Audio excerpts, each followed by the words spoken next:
নমস্কাৰ, মোৰ নাম শ্ৰীমতী তুলুমণি ফুকন। মই আজি এই ছাৰৰ ডক্টৰ শুভম ছাৰৰ ওচৰলৈ আহিলোঁ। আহি কি হ'ল, মোৰ এটা বহুত সমস্যা এটা সমাধান হ'ল।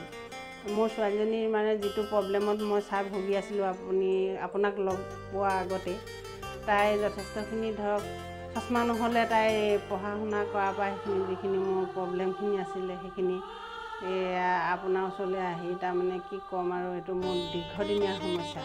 মই চকুটো যেতিয়া তাইক হাড় পৰা চশমা দি দিছিলে, তেতিয়া মই বহুতকেইজন ডক্টৰৰ ওচৰলৈ গৈছিলোঁ।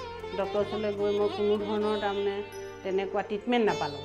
চশমা দিয়ে আৰু কিছুমানে কৈছিলে যে অপাৰেশ্যনো কৰিব লাগিব। কিন্তু মই অকণমান ধৈৰ্য সহকাৰে থাকি আপোনাৰ ওচৰলৈ কিবা মোৰ নিজৰ সংক্ৰান্ততে আহোঁতে আপোনাৰ লগত ডিছকাছ কৰিলোঁ। তেতিয়া আপুনি ছোৱালীজনী লৈ আহিবলৈ ক'লে।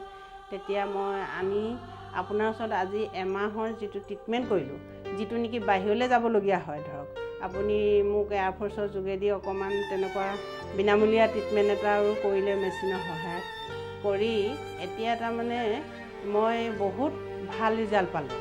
আৰু তাই এতিয়া চশমা নোহোৱাকেই দেখিব পাৰে, যিটো নেকি চশমা নহ'লে তাই ধৰক একোৱে লিখা পঢ়া কামৰ অলপ অসুবিধা যিখিনি আছিলে, এতিয়া আপোনাক পোৱাৰ পিছৰ পৰা আৰু সেইখিনি মোৰ সমস্যাখিনি সমাধান হ'ল।